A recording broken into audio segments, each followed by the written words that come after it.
ఓం నమో వెంకటేశాయ. శ్రీ వెంకటేశ్వర భక్తి ఛానల్ వీక్షిస్తున్నటువంటి అశేష భక్తజన కోటికి రుద్రాభిషేక కార్యక్రమమునకు శుభస్వాగతం. కార్తీక మాసంలో ఈ రోజున మాస శివరాత్రిని మనం ప్రవేశించి ఉన్నాం. ఈ రోజున స్వామివారి రుద్రాభిషేక కార్యక్రమానికి మునుపు స్వామి వైభవాన్ని 2 మాటల్లో స్మరించుకుందాం. 63 మంది నయనార్లలో జ్ఞాన సంబంధర్ అనేటువంటి నయనారు అత్యంత శక్తి సంపన్నుడు, మహిమాన్వితుడు, పరమేశ్వరుడు యొక్క సంపూర్ణ అనుగ్రహం పొందినటువంటి వాడు. అతని యొక్క వైభవాన్ని, విశిష్టతను మనం 2 మాటల్లో స్మరించుకుందాం. పూర్వం ద్రోణపురము అనేటువంటి ఒకానొక పురంలో శివపాద హృదయుడు అనేటువంటి ఒకానొక భక్తుడు, అతని భార్య పేరు భగవతి. వారిరువురు దంపతులు కూడా అత్యంత భక్తి శ్రద్ధల చేత ప్రతినిత్యం స్వామివారిని పూజిస్తూ శివాలయాలలో అనేక విధాలుగా సేవలు చేస్తూ స్వామివారి యొక్క నామస్మరణాన్ని త్రికరణ శుద్ధిగా జపిస్తూ ఉండేటువంటి వారు. వారికి సకల సంపదలు ఉన్నాయి. బ్రాహ్మణోత్తములు, చక్కటి అనుష్ఠానపరులు, ధర్మపరాయణులు. వారు ప్రతినిత్యం ఏకాదశ రుద్రాభిషేకాన్ని జరిపిస్తూ క్షీరము చేత, సుగంధ ద్రవ్యాదుల చేత పరమేశ్వరుణ్ణి అభిషేకిస్తూ ఉండేటువంటి వారు. యథాశక్తిగా ద్రోణ పుష్పముల చేత విశేషంగా స్వామివారిని అర్చిస్తూ ఉండేటువంటి వారు. ఆ విధంగా వారు స్వామిని సేవిస్తూ ఒకానొక కోరిక చేత స్వామిని ప్రార్థించారు. వారికి సంతతి కావాలి. తన్నిమిత్తమై విశేషంగా స్వామిని ప్రార్థించారు. 3 సంవత్సరాలు గడిచిపోయింది. అయినను కూడా స్వామి అనుగ్రహం కలగలేదని ఇంకా పెంచి యథాశక్తిగా స్వామిని సేవించడం ప్రారంభించారు. ఒకానొక రోజున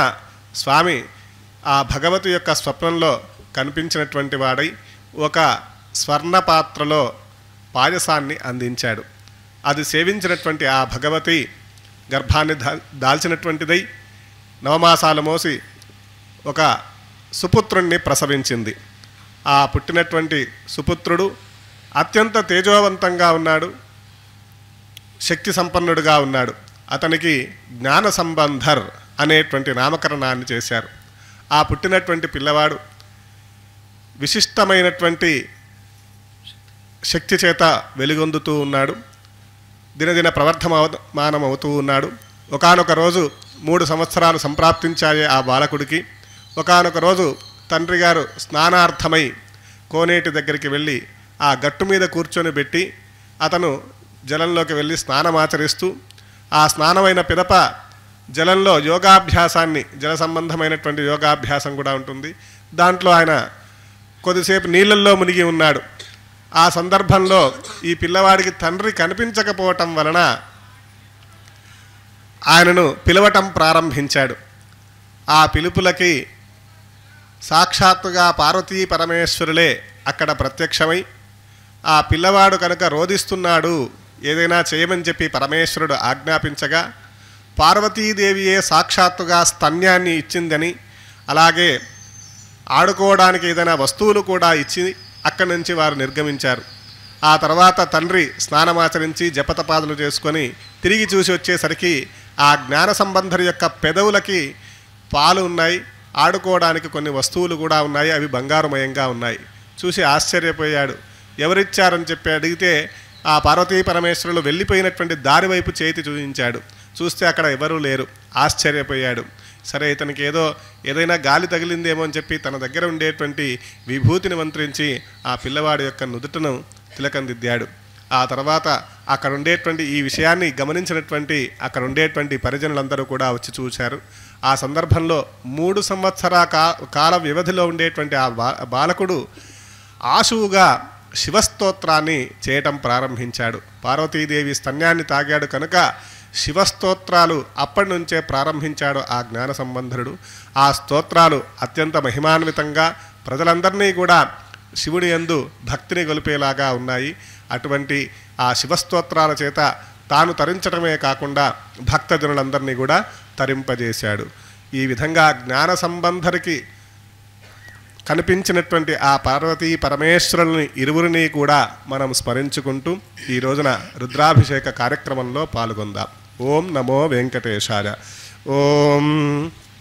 ఆగమార్థంతు దేవానాం గమనార్థంతు రక్షసాం కురు ఘంటారవం తత్ర దేవతాహ్వాననాంఛనం. శ్రీగురుభ్యో నమః. హరి ఓం. గణానాం త్వా గణపతిం హవామహే కవిం కవీనాముపమశ్రవస్తమం. జ్యేష్ఠరాజం బ్రహ్మణాం బ్రహ్మణస్పత ఆనః శృణ్వన్నోతిభిः సేదసాదనం. శ్రీమహాగణాధిపతయే నమః. ప్రణో దేవీ సరస్వతీ వాజేభిర్వాజినీవతి. ధీనామవిత్రియవతు. శ్రీమహాసరస్వత్యై నమః. ఆచమ్య. ఓం కేశవాయ స్వాహ. ఓం నారాయణాయ స్వాహ. ఓం మాధవాయ స్వాహ. ఓం గోవిందాయ నమః. ఓం విష్ణవే నమః. ఓం మధుసూదనాయ నమః. ఓం త్రివిక్రమాయ నమః. ఓం వామనాయ నమః. ఓం శ్రీధరాయ నమః. ఓం హృషీకేశాయ నమః. ఓం పద్మనాభాయ నమః. ఓం దామోదరాయ నమః. ఓం సంకర్షణాయ నమః. ఓం వాసుదేవాయ నమః. ఓం ప్రద్యుమ్నాయ నమః. ఓం అనిరుద్ధాయ నమః. ఓం పురుషోత్తమాయ నమః. ఓం అధోక్షజాయ నమః. ఓం నారసింహాయ నమః. ఓం అచ్యుతాయ నమః. ఓం జనార్దనాయ నమః. ఓం ఉపేంద్రాయ నమః. ఓం హరయే నమః. ఓం శ్రీకృష్ణాయ నమః. ఓం శ్రీకృష్ణపరబ్రహ్మణే నమః. ఉత్తిష్టంతు భూతపిశాచాః ఏతే భూమిభారకాః ఏతేషామవిరోధేన బ్రహ్మకర్మ సమారభే. ఓం భూః ఓం భువః ఓం సువః ఓం మహః ఓం జనః ఓం తపః ఓం సత్యం. ఓం తత్సవితుర్వరేణ్యం భర్గో దేవస్య ధీమహి ధియో యో నః ప్రచోదయాత్. ఓమాపో జ్యోతిరసోమృతం బ్రహ్మ భూర్భువస్సువరోం. మమ ఉపాత్తదురతక్షయద్వారా శ్రీపరమేశ్వరముద్దిశ్య శ్రీపరమేశ్వరప్రీత్యర్థం శుభాభ్యాం శుభేభ్యుదయ ముహూర్తే శ్రీమహాశంభోరాజ్ఞయా ప్రవర్తమానస్య అద్య బ్రహ్మణః ద్వితీయపరార్థే శ్వేతవరాహకల్పే వైవస్వతమన్వంతరే కలియుగే ప్రథమపాదే జంబూద్వీపే భారతవర్షే భరతఖండే మేరోర్దక్షిణదిగ్భాగే శ్రీశైలస్య ఆగ్నేయప్రదేశే కృష్ణాకావేర్యోర్మధ్యదేశే తిరుమల తిరుపతి దేవస్థాన సంచాలిత శ్రీ వెంకటేశ్వర వేద విశ్వవిద్యాలయ ప్రాంగణాంతర్గత ధ్యానారామే శ్రీ ఉమా బృహదీశ్వర స్వామి సన్నిధౌ సమస్త దేవతా బ్రాహ్మణ హరిహర గురుచరణ సన్నిధౌ అస్మిన్ వర్తమాన వ్యావహారిక చాంద్రమానేన శ్రీ క్రోధినామ సంవత్సరే దక్షిణాయనే శరదృతౌ కార్తీక మాసే కృష్ణపక్షే త్రయోదశ్యాం తిథౌ భృగువాసరే శుభనక్షత్రే శుభయోగే శుభకరణ ఏవం గుణ విశేషణ విశిష్టాయాం శుభతిథౌ శ్రీ పరమేశ్వరముద్దిశ్య శ్రీ పరమేశ్వర ప్రీత్యర్థం సంకల్పాన్ని పఠిద్దాం. శ్రీ ఉమా బృహదీశ్వర దేవతానుగ్రహేణ సర్వేషాం భక్తజనానాం సకలాపన్నివృత్తిపూర్వకం సమస్త రోగోపశాంత్యర్థం చింతిత మనోరథ సిద్ధ్యర్థం క్షేమస్థైర్య వీర్య విజయాభయ ఆయురారోగ్య ఐశ్వర్యాభివృద్ధ్యర్థం ధర్మార్థ కామమోక్ష పురుషార్థ సిద్ధ్యర్థం తిరుమల తిరుపతి దేవస్థాన ద్వారా సంకల్పితాయాం కార్తీక మాసాభిషేక దీక్షాచర్యాయాం శ్రీ ఉమా బృహదీశ్వర దేవతాముద్దిశ్య శ్రీ ఉమా బృహదీశ్వర దేవతా ప్రీత్యర్థం ఆచార్యముఖేన లఘున్యాసపూర్వక రుద్రాభిషేకం కరిష్యామహే. అథాతో రుద్రస్నానాభిషేక విధిం వ్యాఖ్యాస్యామః. ఆత్మని దేవతా స్థాపయేతు. ప్రదరణే బ్రహ్మా తిష్టతు. పాదయోర్విష్ణుస్తిష్టతు. హస్తయోర్హరస్తిష్టతు. బాహ్వోరింద్రస్తిష్టతు. జఠరే అగ్నిస్తిష్టతు. హృదయే శివస్తిష్టతు. కంఠే వసవస్తిష్టంతు. వక్త్రే సరస్వతీ తిష్టతు. నాసికయోర్వాజుస్తిష్టతు. నయనయోశ్చంద్రాదిత్యౌ తిష్టేతాం. కర్ణయోరశ్వినౌ తిష్టేతాం. లలాటే कपाटे रुद्रास्तिष्ठन्तु मूर्ध्नि आदित्यास्तिष्ठन्तु शिरसि महादेवस्तिष्ठतु शिखायां वामदेवस्तिष्ठतु पृष्ठे पिनाकी तिष्ठतु पुरतः शूली तिष्ठतु पार्श्वयोः शिवाशङ्करौ तिष्ठेतां सर्वतो वाजुस्तिष्ठतु ततो बहिः सर्वतो अग्निर्ज्वालामाला परिवृतस्तिष्ठतु सर्वेष्वङ्गेषु सर्वा देवताः यथास्थानं तिष्ठन्तु मां रक्षन्तु अग्निर्मे वाचश्रुत इति यथा लिङ्गमङ्गानि संवृष्य अग्निर्मे वाचिश्रुतः वाग्हृदये हृदयं मयि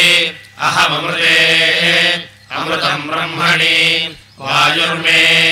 प्राणे श्रुतः प्राणो हृदये हृदयं मयि अहममृते अमृतं ब्रह्मणि सूर्यो मे चक्षुषि श्रुतः चक्षुर्हृदये हृदयं मयि अहममृते अमृतं ब्रह्मणि चन्द्रमा मे मनसि श्रुतः मनो हृदये हृदयं मयि अहममृते अमृतं ब्रह्मणि दिशो मे श्रोत्रे श्रुताः श्रोत्रमो हृदये हृदयं मयि अहममृते अमृतं ब्रह्मणि आपो मे रेतसि श्रुताः रेतो हृदये हृदयं मयि अहममृते अमृतं ब्रह्मणि पृथिवी मे शरीरे श्रुता शरीरमो हृदये हृदयं मयि अहममृते अमृतं ब्रह्मणि ओषधिवनस्पतयो मे लोमसु श्रुताः लोमानि हृदये हृदयं मयि अहममृते अमृतं ब्रह्मणि इन्द्रो मे बले श्रुतः बलमो हृदये हृदयं मयि अहममृते अमृतं ब्रह्मणि पर्जन्यो मे मूर्ध्नि श्रुतः मूर्धा हृदये हृदयं मयि अहममृते अमृतं ब्रह्मणि ईशानो मे मन्यौ श्रुतः मन्युर्हृदये हृदयं मयि अहममृते अमृतं ब्रह्मणि आत्मा आत्मनि श्रुतः आत्मा हृदये हृदयं मयि अहममृते अमृतं ब्रह्मणि पुनर्म आत्मा पुनरायुरागात् पुनः प्राणः पुनराकूतमागात् वैश्वानरो रश्मिभिर्वावृधानः अन्तस्तिष्ठत्वमृतस्य गोपाः कलशाराधनं करिष्ये कलशस्य मुखे रुद्रः कंठे विष्णुः समाश्रितः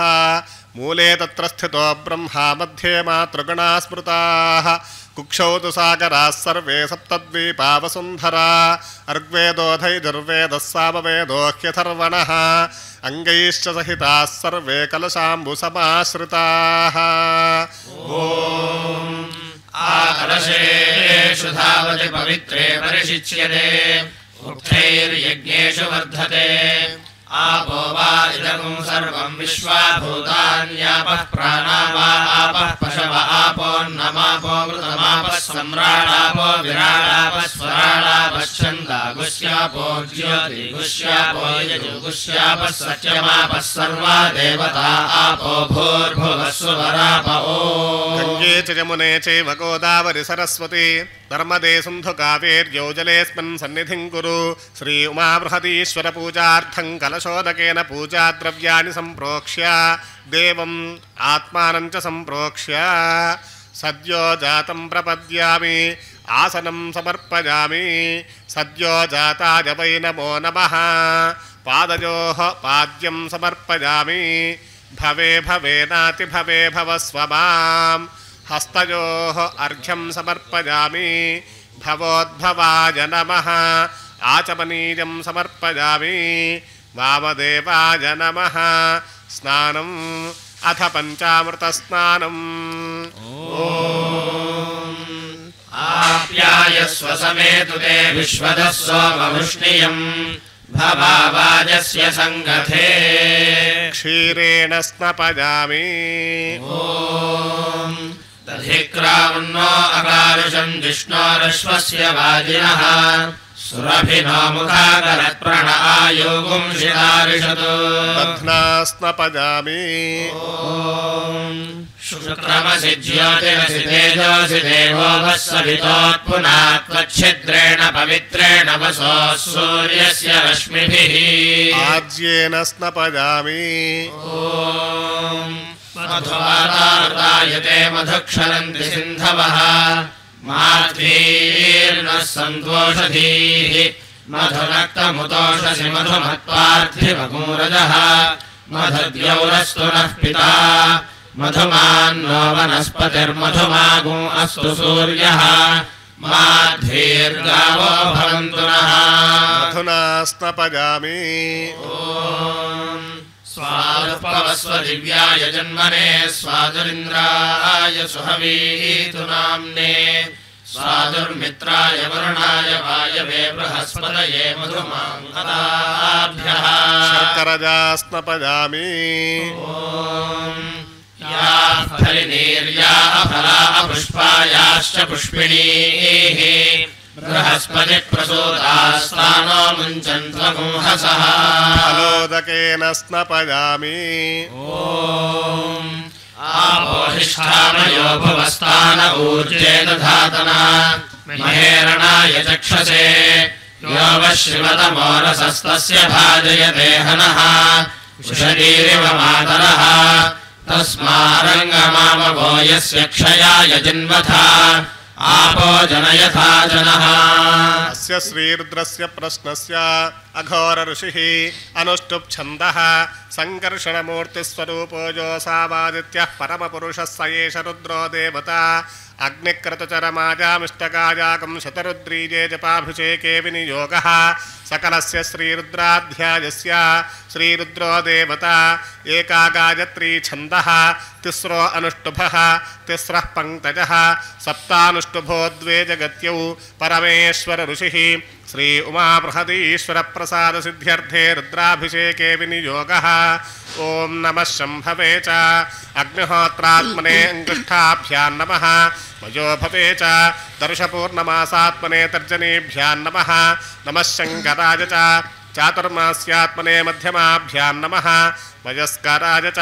निरूढपशबन्धात्मने अनामिकाभ्यां नमः नमः शिवाय च ज्योतिष्टोमात्मने कनिष्ठिकाभ्यां नमः शिवतराय च सर्वकृत्वात्मने करतलकरपृष्ठाभ्यां नमः नमः शम्भवे च अग्निहोत्रात्मने हृदयाय नमः मयोभवे च दर्शपूर्णमासात्मने शिरसे स्वाहा नमः शङ्कराय च चातुर्मास्यात्मने शिखायै वषटु वयस्कराय च निरूढपशबन्धात्मने कवचाजहुं नमः शिवाय च ज्योतिष्टोमात्मने नेत्रत्रयाय वौषटु शिवतराय च सर्वकृत्वात्मने अस्त्राय फटु भूर्भुवस्वरोमिति दिग्बन्धः ध्यानम् आपातालनभस्थलान्तभुवन ब्रह्माण्डमा विस्फुरतु ज्योतिस्फाटिकलिङ्गमौलिविलसत्पूर्णेन्दुवान्तामृतैः अस्तोकाप्लुतलोकमीशमनिशं रुद्रानुवाकानुजपन् ध्यायेदीप्सितसिद्धये धृतिपदं विप्रोऽभिषिञ्चेच्छिवम् ब्रह्माण्डव्याप्तदेहाभसितहिमरुचा भासमाना भुजङ्गैः कण्ठे कालाः कपर्दाः कलितशशिकलाश्चण्डकोदण्डहस्ताः त्रक्षारुद्राक्षभूषा प्रणतभजहराः शाम्भवामूर्तिभेदाः रुद्रा श्रीरुद्रसूक्तप्रकटितविभवा नः प्रयच्छन्तु सौख्यम् शञ्च मे वयश्च मे प्रियञ्च मे नु कामश्च मे सौमनसश्च मे भद्रञ्च मे श्रेयश्च मे वस्यश्च मे यशश्च मे भगश्च मे द्रविडञ्च मे यन्ता च मे धर्ता च मे क्षेमश्च मे धृतिश्च मे विश्वञ्च मे महश्च मे संविच्च मे ज्ञात्रञ्च मे सूश्च मे प्रसूश्च मे क्षीरञ्च मे लयश्च अमृतञ्च मे मृतञ्च मे यक्ष्मञ्च मे नामयच्च मे जीवातुश्च मे दीर्घायुत्वञ्च मे नमित्रञ्च मे भयञ्च मे सुगञ्च मे शयनञ्च मे शूषा च मे सुदिनञ्च मे ॐ नमो भगवते रुद्राय ॐ नमस्ते रुद्रमण्यव उतोत इषवे नमः नमस्ते अस्तु धन्वने बाहुभ्यामुदते नमः यादैष शिवतमा शिवम् बभूवते धनुः शिवा शरव्या यातमतया नो रुद्रमृळया याते रुद्रशिवा तनोरघोरा पापकाशिनी तया नस्तनुवाशन्तमया गिरिशन्ताभिजाकशीः यामिषम् गिरिशन्तहस्ते बिभर्ष्यस्तवे शिवाङ्गिरित्रताम् कुरु माहि पुंसीः पुरुषम् जगत् शिवेन वचसा त्वा गिरिशाच्छा वदामसि यथा नः सर्वमिज्जगदयक्ष्मगुम् सुमना असदो अध्यवोचदधिमक्ता प्रथमो दैव्योऽभिषक् अहेगश्च सर्वाञ्जभयन् सर्वाश्च यातु धान्यः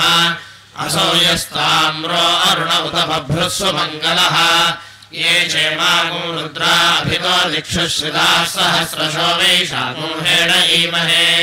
असौ यो सर्पनिनीलग्रीवो विलोहितः उतैनम् गोपादृशन्नदृशन्नदहार्यः उतैनम् विश्वाभूतानि सदृष्टो मृडयातिनः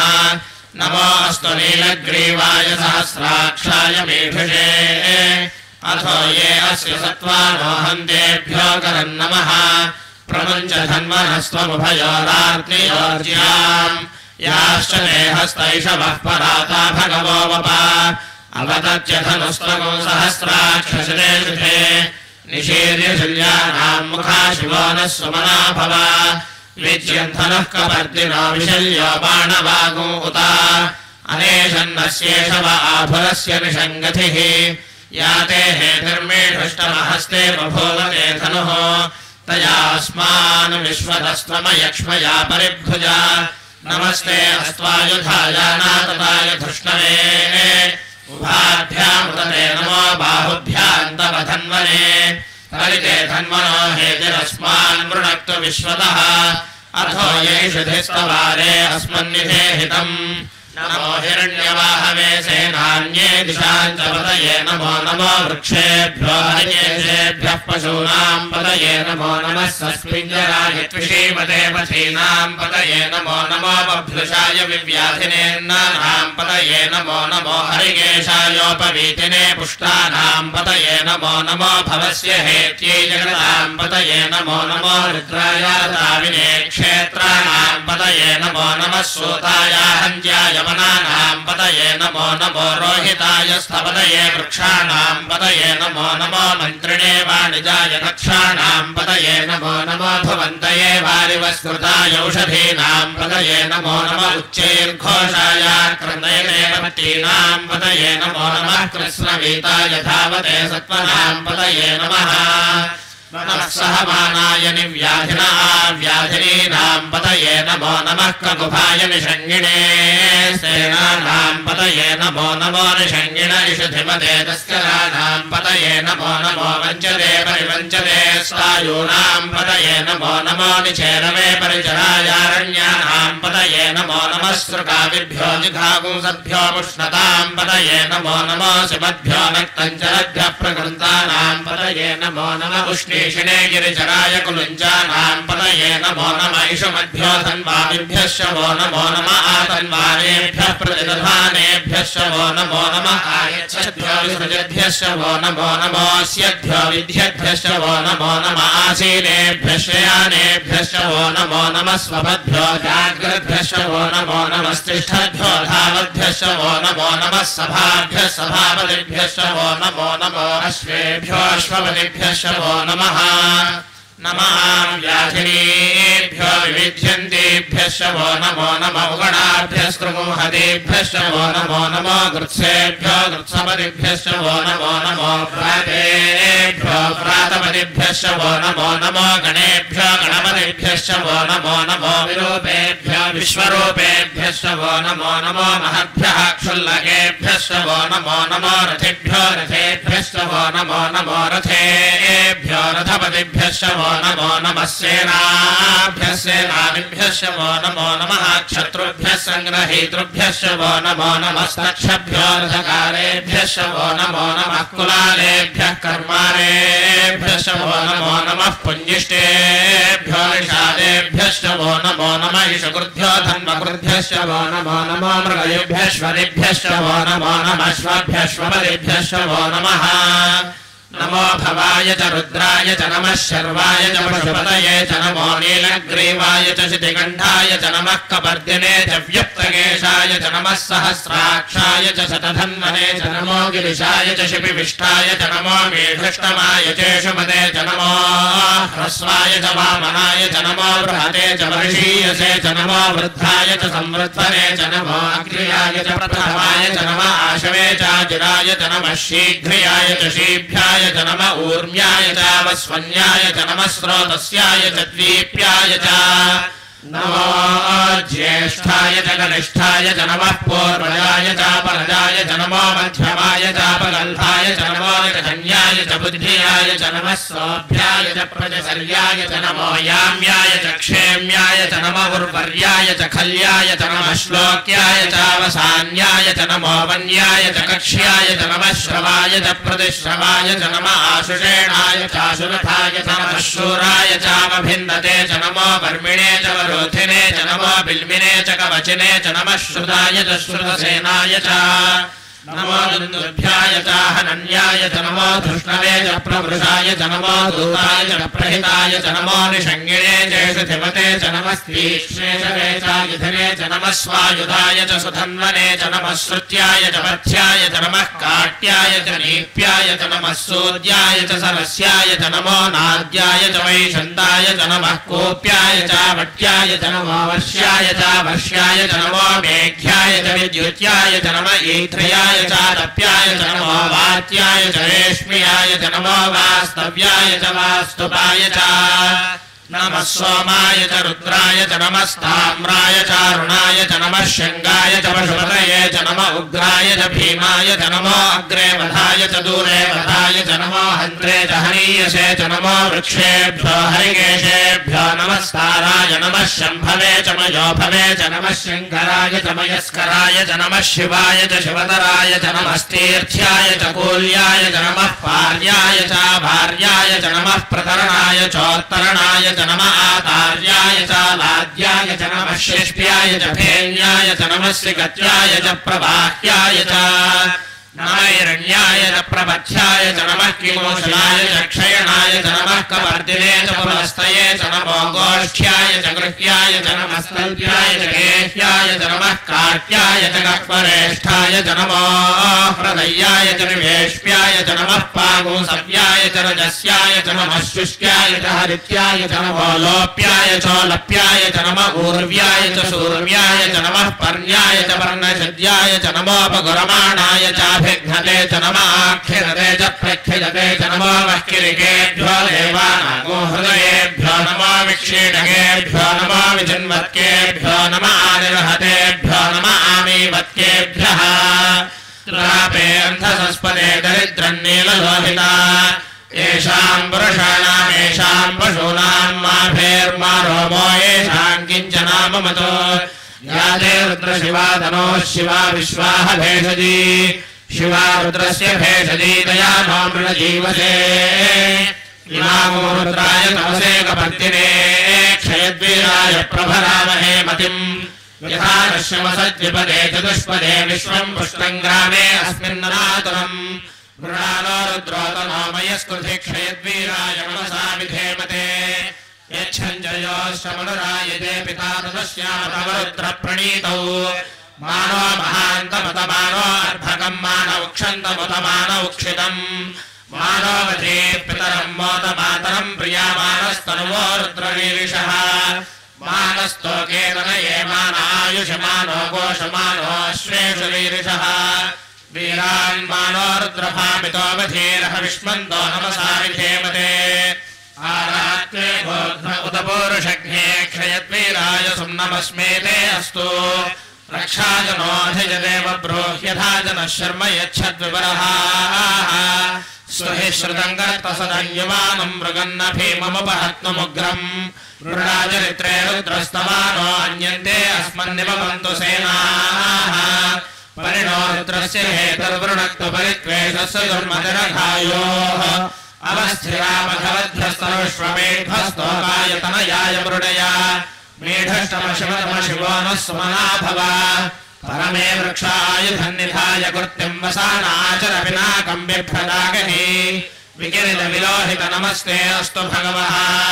यास्ते सहस्रगो हेतयोऽन्यमस्मन्निव बन्धुताः सहस्राणि सहस्रधा बाहुवोस्तव हेतयः तासामीशानो भगवः पराचीनामुखाकृति सहस्राणि सहस्रशो ये रुद्राधिभूम्याम् तेषाम् सहस्रयोजने प्रधन्वानि तन्मसि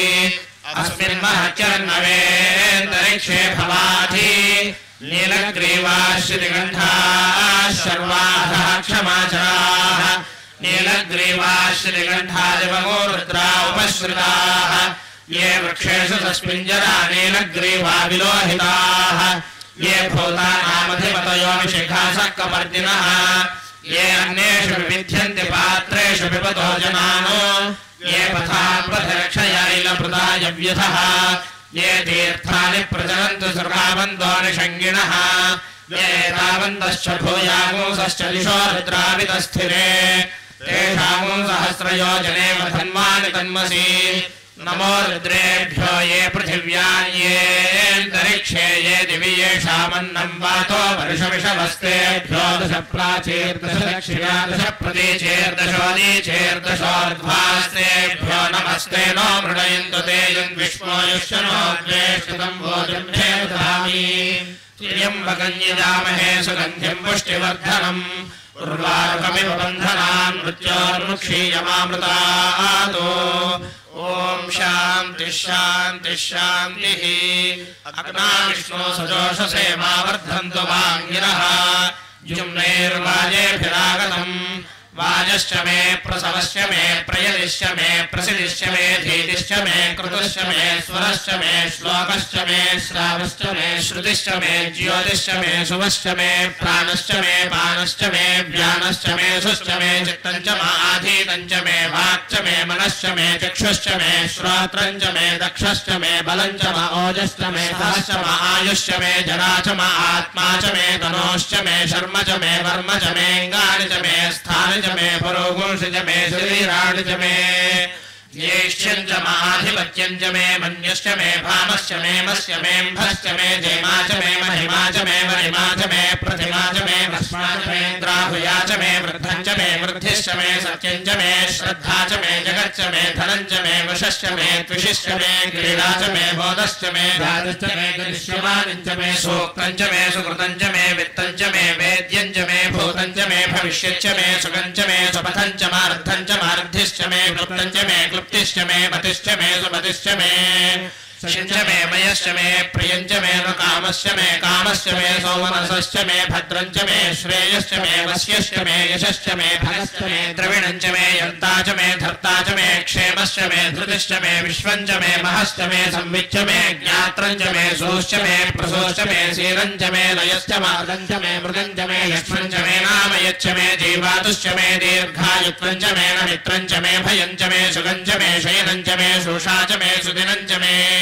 ऊर्च मे सुमृता च मे पयश्च मे रसश्च मे घृतञ्च मे मधुच मे सग्धिश्च मे सपीतिश्च मे कृषिश्च मे वृष्टिश्च मे दैत्रञ्च मे औद्भिद्यञ्च मे रयश्च मे राजश्च मे पुष्टञ्च मे पुष्टिश्च मे विभुज मे प्रभुज मे बहुज मे भूयश्च मे पूर्णञ्च मे पूर्णतरञ्च मे क्षतिश्च मे पूर्णवाश्च मे नञ्च मे क्षुच्च मे व्रेहयश्च मे यवाश्च मे माशाश्च मे तिलाश्च मे मुद्गाश्च मे खल्वाश्च मे गोधूमाश्च मे मधुराश्च मे प्लिङ्गवश्च मे नवश्च मे श्यामाकाश्च मे नीवाराश्च मे अश्माच मे मृत्तिकाच मे गिरयश्च मे प्रबलाश्च मे सिकताश्च मे वनस्पतयश्च मे हिरण्यञ्च मे यश्च मे सीसञ्च मे त्रपुश्च मे श्यामञ्च मे लोहञ्च मे अग्निश्च महापश्च मे वीरुधश्च म औषधयश्च मे कृष्णपत्यञ्च मे ग्राम्याश्च मे पशवारण्याश्च यज्ञेन कल्पन्ताम् वित्तञ्च मे वित्तिश्च मे भूतञ्च मे भूतिश्च मे वसुच मे वसतिश्च मे कर्मच मे शक्तिश्च मे अर्थश्च म एवश्च म इतिश्च मे गतिश्च मे अग्निश्च म इन्द्रश्च मे सोमश्च म इन्द्रश्च मे सविता च म इन्द्रश्च मे सरस्वती च म इन्द्रश्च मे पूषा च म इन्द्रश्च मे बृहस्पतिश्च म इन्द्रश्च मे मित्रश्च म इन्द्रश्च मे वरुणश्च म इन्द्रश्च मे त्वष्टा च म इन्द्रश्च मे धाता च म इन्द्रश्च मे विष्णुश्च म इन्द्रश्च मे अश्विनो च म इन्द्रश्च मे रुद्रश्च म इन्द्रश्च मे विश्वे च मे देवा इन्द्रश्च मे पृथिवी च म इन्द्रश्च मे अन्तरिक्षं च म इन्द्रश्च मे द्यौश्च म इन्द्रश्च मे दिशश्च म इन्द्रश्च मे मूर्धा च म इन्द्रश्च मे प्रजापतिश्च म इन्द्रश्च मे अमुषुश्च मे रश्मिश्च मे नाभ्यश्च मे दिवश्च म उपामुषुश्च मे अन्तर्यामश्च म इन्द्रवायवश्च मे मैत्रावरुणश्च म आश्विनश्च मे प्रतिप्रस्थानश्च मे शुक्रश्च मे मध्ये च माग्रयणश्च मे वैश्वदेवश्च मे ध्रुवश्च मे वैश्वानरश्च मार्गग्रहाश्च मे विग्राह्याश्च म ऐन्द्राग्नश्च मे वैश्वदेवश्च मे मरुत्वतीयाश्च मे माहेन्द्रश्च म आदित्यश्च मे सावित्रश्च मे सारस्वतश्च मे पौष्णश्च मे भात्रीवरश्च मे हार्योजनश्च मे युद्धश्च मे बर्हिश्च मे वेदिश्च मे धिष्ठयाश्च मे सृजश्च मे चमसाश्च मे ग्रावाणश्च मे स्वरवश्च म उपरवाश्च मे धिषवणे च मे द्रोणकलशश्च मे वायव्यानि च मे बोधभश्च माधवनीयश्च माग्नीध्वञ्च मे हविर्धानं च मे गृहाश्च मे सदश्च मे प्रोडाशाश्च मे वचनाश्च मे वभृतश्च मे स्वागारश्च मे अग्निश्च मे घर्मश्च मे अर्कश्च मे सूर्यश्च मे प्राणश्च मे अश्वमेधश्च मे पृथिवी च मे दिदिश्च मे द्यौश्च मे शक्वरैरङ्गुलयोदिशश्च मे यज्ञेन कल्पन्तामृक्ष मे साम च मे स्तोमश्च मे युजुश्च मे दीक्षा च मे तपश्च मारुतश्च मे व्रतं च मे होरात्रयोर्वृष्ट्या बृहद्रतन्तरे च मे यज्ञेन कल्पेताम् अर्धाश्च मे वत्साश्च मे त्रयविश्च मे त्रयवी च मे दिच्चवाक्ष मे दिच्चौही च मे पञ्चाविश्च मे पञ्चावी च मे त्रिवत्सश्च मे त्रिवत्सा च मे तुर्यवाक्ष मे तुर्योही च मे पष्ठवाच्च मे पष्ठौही च मौक्षा च मे वशा च मार्षभश्च मे वेहश्च मे रड्वाञ्च मे धेनुश्च महायज्ञेन कल्पताम् प्राणो यज्ञेन कल्पताम् अपानो यज्ञेन कल्पताम् व्यानो यज्ञेन कल्पताम् चक्षुर्यज्ञेन कल्पताम् श्रोत्रं यज्ञेन कल्पताम् मनो यज्ञेन कल्पताम् यज्ञेन कल्पताम् आत्मा यज्ञेन कल्पताम् यज्ञो यज्ञेन कल्पताम् एकादश मे तिस्रश्च मे पञ्च च मे सप्त च मे नव च मे एकादश च मे त्रयोदश च मे पञ्चदश च मे सप्तदश च मे नवदश च मे एकविंशतिश्च मे त्रयोविंशतिश्च मे पञ्चविंशतिश्च मे सप्तविंशतिश्च मे नवविंशतिश्च मे एकत्रिंशच्च मे त्रयस्त्रिंशच्च मे चतस्रश्च मे अष्टौ च मे द्वादश च मे षोडश च मे विंशतिश्च मे चतुर्विंशतिश्च मे अष्टाविंशतिश्च मे द्वात्रिंशच्च मे षट्त्रिंशच्च मे चत्वारिंशच्च मे चतुश्चत्वारिंशच्च मे अष्टाचत्वारिंशच्च मे वाजश्च प्रसवश्चाभिजश्च कृतश्च सुवश्च मूर्धा च व्यष्टियश्चान्त्यायनश्चान्त्यश्च भौवनश्च भुवनश्चाधिपतिश्च इडादेव होर्मनुर्यज्ञनेर्बृहस्पतिरुत्थावदानि शकुंसषद्विश्वे देवासु कवाच पृथिवीमातर्मामाहिगुंसेर्मधुमनिष्ये मधुजनिष्ये मधुवक्ष्यामि मधुवदिष्यामि मधुमदीन् देवेभ्यो वाचमद्यासकुंसुश्रूषेण्याम् मनुष्येभ्यस्तम्मा देवावन्तशोभायै पितरो नमदन्तु ॐ शान्तिः शान्तिः शान्तिः सहस्रशीर्षा पुरुषः सहस्राक्षः सहस्रपाद स्वभूमिम् विश्वतो कृत्वा अत्यतिष्ठद्दशाङ्गुलम् पुरुष एवेदगुं सर्वम् यद्भूतम् यच्च भव्यम् उतामृतत्वस्येषानः यदन्नेनातिरोहति एतावानस्य महिमा अतो ज्यायामुस्य पूरुषः पादोऽस्य विश्वाभूतानि त्रिपादस्यामृतम् दिवि त्रिपादोर्भवदैः पुरुषः पादोऽस्येह भवात् पुनः ततो विश्वन्यक्रामतो शासनादशने अभि तस्माद्विराड जायत विराजोऽधिपूरुषः स जातोऽत्यरिच्यत पश्चाद्भो विमथो पुरः यत्पुरुषेण हविषा देवायज्ञमतन्वता वसन्तोऽस्यासीराज्यम् वीरेष्वयुद्धशरद्धविः सप्तास्यासंवरिभयः त्रिसप्तसमिधः क्रुराः देवायज्ञम् तन्वानाः अवध्नम् पुरुषम् पशुम् तयज्ञम् बर्हिषि प्रोक्षन् पुरुषम् जातमग्रहः तेन देवायजन्ता साध्यासयस्ये तस्माज्ञात् सर्वहुतः सम्भृतम् वृषदाज्यम् पशोस्ताचक्रे वायव्यानो आरण्यान् ग्राम्याश्रये तस्माज्जिज्ञात् सर्वहुतः ऋचः सामानि यज्ञिरे छन्दागुंसि यज्ञिरे तस्मात् यजस्तस्मात् जायत तस्मादश्वा जायन्त ये केचो भयादतः गावो यज्ञिरे तस्मात् तस्माज्जाता जावयः यत्पुरुषं यदधुः कलिहाव्यकल्पयन् मुखङ्गिमस्य गौ बाहु कावोरोपादा उच्येते ब्राह्मणोऽस्य मुखमासीत् बाहुराजन्यः कृतः ऊरो तदस्य यद्वैश्यः पद्भ्यागो शूद्रो जायत चन्द्रमा मनसो जातः चक्षुः सूर्यो अजायत मुखादिन्द्रश्चाग्निश्च प्राणाद्वायुरजायत नाभ्या आसीदन्तरिक्षम् शीर्ष्णोद्यो समवर्तत तद्भ्याम् भूमिर्दिशः श्रोत्रात् तथा लोकाकुम् अकल्पयन् वेदाहमेतम् पुरुषम् महान्तम् आदित्यवर्णम् तमसस्तु पारे सर्वाणि रूपाणि विचित्य धीरः नामानि कृत्वाभिवदनुयदास्ते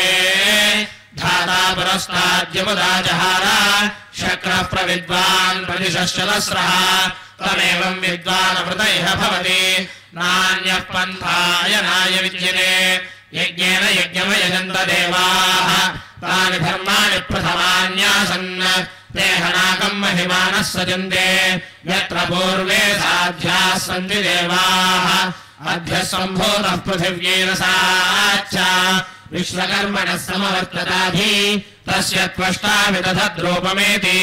तत्पुरुषस्य विश्वमाजानमग्रे वेदाहमेतम् पुरुषम् महान्तम् आदित्यवर्णम् तमसः परस्तात् तमेवम् विद्वानमृतैः भवति नान्यः पन्था विद्यते यनाय प्रजापतिश्चरति गर्भे अन्तः अजायमानो बहुधा विजायते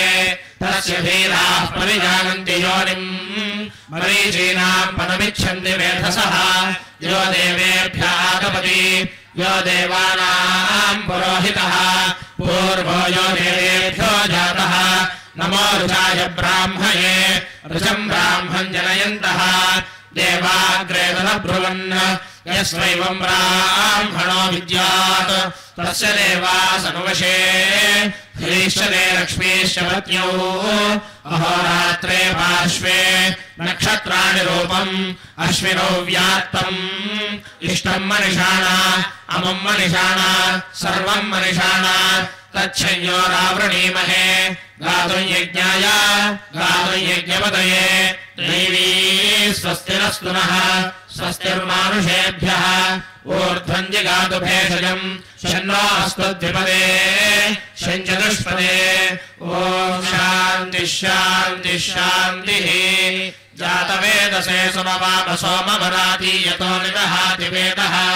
सरः परिषदति दुर्गाणि विश्वानामेव सिन्धुन्दलिताच्यग्निः तामग्निवर्णाम् तपसा ज्वलन्तीम् वैरोचनीम् कर्मफलेषु दुष्टाम् दुर्गाम् देवीम् शरणमहम् प्रपद्ये सुतरसि तरसे नमः अग्ने त्वम् पारयानव्यो अस्मान् स्वस्तिभिरति दुर्गाणि विश्वा पूष्य पृथ्वी बहुलान उर्वी भवादोकायतनयाय संयोः विश्वारिणो दुर्गः जातवेदः सिन्धन्वनावादुरितादिपर्षि अग्ने अत्रिमन्मनसा गृणानोऽस्माकम् बोध्यविता तनूनाम् सहमानमुग्रमग्निगोहवेम परमात्सधस्थात् सनः परिषदति दुर्गाणि विश्वाक्षामद्देवो अतिदुरिताच्यग्निः प्रत्नोषिकमेभ्यो अध्वरेषु होतानव्यश्च सत्सि स्वाञ्चाग्ने तनवम् विप्रयस्वास्मभ्यम् च सौभगमायजस्व गोभिर्जुष्टमयिजोभिषिक्तन्तवेन्द्रविष्णोरनुसञ्चरेम नागस्य पृष्ठमभिसंवसानो वैष्णवीन् लोक इह मादयन्ताम् कात्यायनाय विद्महे कन्याकुमारि धीमहि तन्नो दुर्गः प्रचोदयात् सहना भवतु सहनौ भुनक्तु सह वीर्यम् करवावहै तेजस्विनावधीतमस्तु मा विद्विषावहै ॐ शान्तिः शान्तिः शान्तिः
దేవాయ నమః స్నానం సమర్పయామి స్నానానంతరం శుద్ధ ఆచమనీయం సమర్పయామి జ్యేష్ఠాయ నమః వస్త్రం సమర్పయామి శ్రేష్ఠాయ నమః ఉపవీతం సమర్పయామి రుద్రాయ నమః ఆభరణాని సమర్పయామి కాలాయ నమః గంధం సమర్పయామి కలవికరణాయ నమః అక్షతాన్ సమర్పయామి బలవికరణాయ నమః బిల్వదళం సమర్పయామి ఓం భవాయ దేవాయ నమః ఓం శర్వాయ దేవాయ నమః ఓం ఈశానాయ దేవాయ నమః ఓం పశుపతయే దేవాయ నమః ఓం రుద్రాయ దేవాయ నమః ఓం ఉగ్రాయ దేవాయ నమః ఓం భీమాయ దేవాయ నమః ఓం మహతే దేవాయ నమః ఓం భవస్య దేవస్య పత్న్యై నమః ఓం సర్వస్య దేవస్య పత్న్యై నమః ఓం ఈశానస్య దేవస్య పత్న్యై నమః ఓం పశుపతేర్దేవస్య పత్న్యై నమః ఓం రుద్రస్య దేవస్య పత్న్యై నమః ఓం ఉగ్రస్య దేవస్య పత్న్యై నమః ఓం భీమస్య దేవస్య పత్న్యై నమః ఓం మహతో దేవస్య పత్న్యై నమః ఓం నిధనపతయే నమః ఓం నిధనపదాంతికాయ నమః ఓం ఊర్ధ్వాయ నమః ఓం ఊర్ధ్వలింగాయ నమః ఓం హిరణ్యాయ నమః ఓం హిరణ్యలింగాయ నమః ఓం సువర్ణాయ నమః ఓం సువర్ణలింగాయ నమః ఓం దివ్యాయ నమః ఓం దివ్యలింగాయ నమః ఓం భవాయ నమః ఓం భవలింగాయ నమః ఓం శర్వాయ నమః ఓం శర్వలింగాయ నమః ఓం శివాయ నమః ఓం శివలింగాయ నమః ఓం జ్వలాయ నమః ఓం జ్వలలింగాయ నమః ఓం ఆత్మాయ నమః ఓం ఆత్మలింగాయ నమః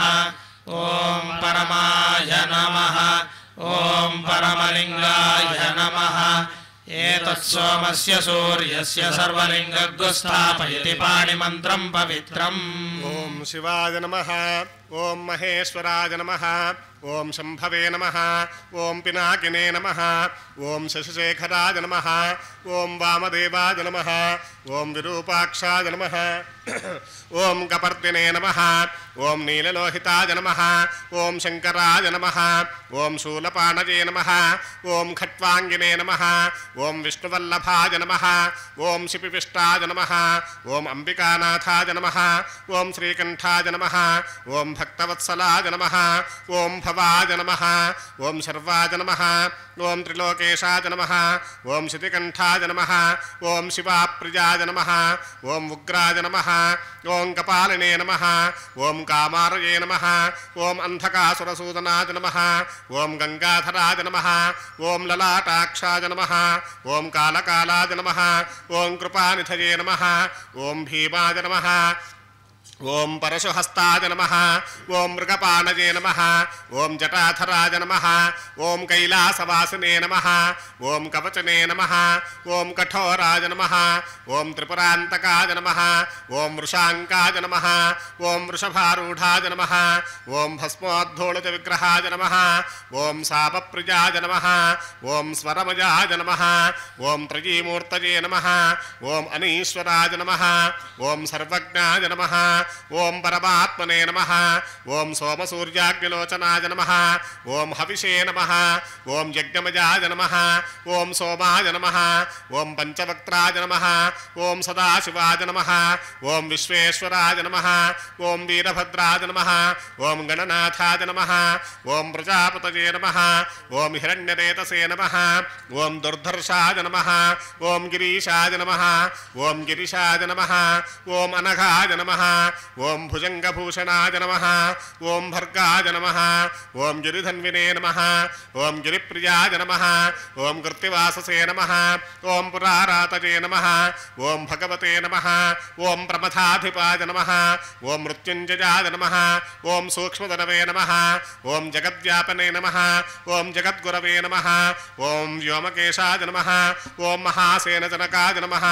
ఓం చారువిక్రమాయ నమః ఓం రుద్రాయ నమః ఓం భూతపతయే నమః ఓం స్థాణవే నమః ఓం అహిర్బుద్ధిజాయ నమః ఓం దిగంబరాయ నమః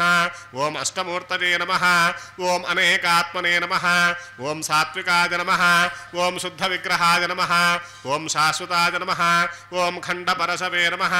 ఓం అజాయ నమః ఓం పాశవిమోచకాయ నమః ఓం మృడాయ నమః ఓం పశుపతయే నమః ఓం దేవాయ నమః ఓం మహాదేవాయ నమః ఓం అవ్యయాయ నమః ఓం హరయే నమః ఓం పూషదంతభిదే నమః ఓం అవ్యగ్రాయ నమః ఓం దక్షాధ్వరహరాయ నమః ఓం హరాయ నమః ఓం భగనేత్రభిదే నమః ఓం అవ్యక్తాయ నమః ఓం సహస్రాక్షాయ నమః ఓం సహస్రపదే నమః ఓం అపవర్గప్రదాయ నమః ఓం అనంతాయ నమః ఓం తారకాయ నమః ఓం పరమేశ్వరాయ నమః శ్రీ ఉమాబృహదీశ్వర స్వామినే నమః నానావిధ పరిమళ పత్రపుష్పాక్షత పూజా సమర్పయామి బలాయ నమః ధూపమాఘ్రాపయామి బలప్రమథనాయ నమః దీపం దర్శయామి ధూపదీపానంతరం శుద్ధ ఆచమనీయం సమర్పయామి సర్వభూతదమనాయ నమః నైవేద్యం శ్రీ ఉమాబృహదీశ్వర స్వామినే నమః అమృతోపహారం నివేదయామి ఉత్తరాపోషణం సమర్పయామి హస్తౌ ప్రక్షాళయామి పాదౌ ప్రక్షాళయామి పునరాచమనీయం సమర్పయామి మనోన్మనాయ నమః తాంబూలం సమర్పయామి తాంబూలచర్వణానంతరం ఆచమనీయం సమర్పయామి వేదాహమితి అఘోరేభ్యోదితి నీరాజనం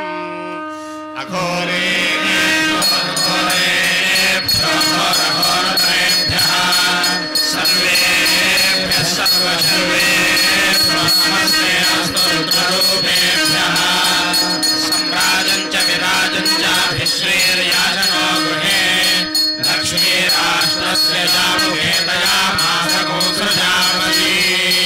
నీరాజనం దర్శయామి నీరాజనానంతరం శుద్ధ ఆచమనీయం సమర్పయామి ఓం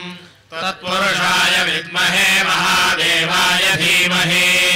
తన్నో రుద్రః ప్రచోదయాత్ ఈశాన్యాయ విద్మహే కన్యాకుమారి ధీమహి తన్నో దుర్గే ప్రచోదయాత్ మంత్రపుష్పం సమర్పయామి ఓం ఈశానः సర్వవిద్యానామీశ్వరः సర్వభూతానాం బ్రహ్మాధిపతిర్బ్రహ్మణోధిపతిర్బ్రహ్మా శివో మే అస్తు సదా శివో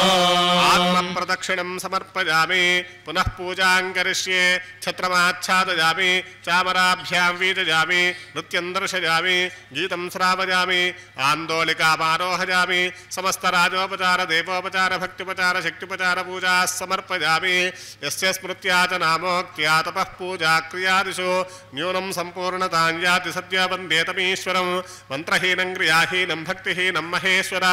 యత్పూజితం మయా దేవా పరిపూర్ణం తదస్తు తే అనేన లఘున్యాసపూర్వక రుద్రాభిషేచనేన భగవాన్ సర్వాత్మకః శ్రీ ఉమాబృహదీశ్వరः సుప్రీణాతు ఏతత్ఫలం పరమేశ్వరార్పణమస్తు. క్షమా ప్రార్థనను పలుకుదాం. కరచరణకృతం వా కర్మవాక్కాయజం వా శ్రవణనయనజం వా మనసం వాపరాధం విహితమవిహితం వా సర్వమేతత్క్షమస్వ కరుణాబ్ధే శ్రీ మహాదేవ శంభో సూర్యచంద్రాగ్నినేత్రాయ నమః కైలాసవాసినే అంబికా ప్రాణనాథాయ